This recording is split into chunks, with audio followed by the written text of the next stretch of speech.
إن الحمد لله والصلاة والسلام على سيد المرسلين وعلى آله وأصحابه أجمعين أما بعد فأعوذ بالله من الشيطان الرجيم بسم الله الرحمن الرحيم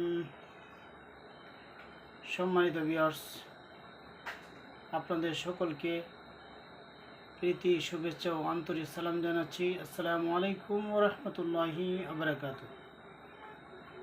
আশা করি সকলে সুস্থ আছেন। আপনাদের সাথে শেয়ার করার জন্য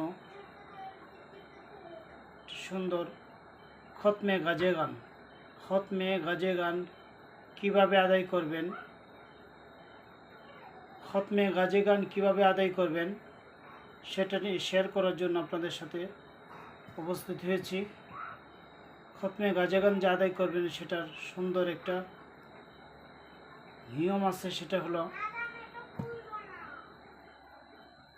আপনি সুন্দর করে অজু করে জায়নামাজে বসে কেবলামুখী হয়ে সুন্দর করে উত্তম রূপে উজু করে জায়নামাজে বসে কেবলামুখী হয়ে প্রথমে 10 বার দুরূদ শরীফ পড়বেন।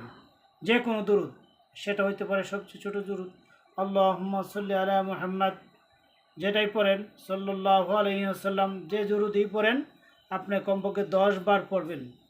খতমে গাজে গান যদি পড়তে হয়, উত্তম রূপে অজু করে কেবলামুখী হয়ে জায়নামাজে বসে 10 বার দুরূদ শরীফ, আর পড়বেন 360 বার পড়বেন লা মালজা ওয়ালা মানজা ইল্লা ইলাইহি।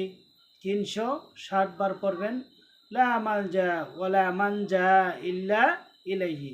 আমি আবার বলতেছি, লা মালজা ওয়ালা মানজা ইল্লা ইলাইহি। কয়বার? 360 বার। তারপরে পড়বেন সূরা আলাম নাশরাহ লাকা সাদরাক ওয়া ওয়াদানা আনকা বিজরাক। এই সূরাটা পড়বেন, কি ছোট্ট সূরা, এই সূরাটা পড়বেন আবার 360 বার। এই সূরাটা 360 বার পড়ার পর আবার পড়েন 360 বার পড়বেন লা মালজা ওয়ালা মানজা ইল্লা ইলাইহি, লা মালজা ওয়ালা মানজা ইল্লা ইলাইহি। 360 বার পড়বেন এবং শেষে দিয়ে আবারও পড়বেন 10 বার আল্লাহুম্মা সাল্লি আলা মুহাম্মদ অথবা সাল্লাল্লাহু আলাইহি ওয়াসাল্লাম, এই দুরূদ কমপক্ষে 10 বার। এভাবে খতমে গাজে গান শেষ করে আল্লাহর কাছে চাইবেন আপনার কি উদ্দেশ্য, আপনি কি চান, আপনার উদ্দেশ্য চাইবেন। ইনশাআল্লাহ আল্লাহ সুবহানাহু ওয়া তাআলা আপনার সকল ধরনের নেক উদ্দেশ্যকে আল্লাহ তাআলা কবুল করেন। সকলে আমরা উত্তম রূপে এই খতমে গাজে গান আদায় করার তৌফিক দান করুন।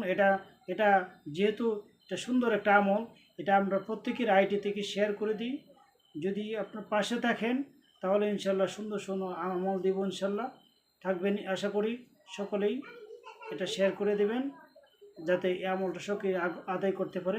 সকলের তো একটু উদ্দেশ্য থাকে আল্লাহর কাছে, যাতে প্রত্যেকের উদ্দেশ্যটা সে হাসিল করতে পারে। সে আমলটা আমরা প্রত্যেকেই করি, শেয়ার করে দিই। এটা অন্যর মাধ্যমে শেয়ার করে দিই, আমাদের প্রত্যেকের আইডি থেকে এটা শেয়ার করে দিই আমলটাকে। সকলে সুস্থ থাকুন, সুন্দর থাকুন। সকলকে আবারও শুভেচ্ছা জানিয়ে আসসালামু আলাইকুম ওয়া রাহমাতুল্লাহি ওয়া বারাকাতুহু।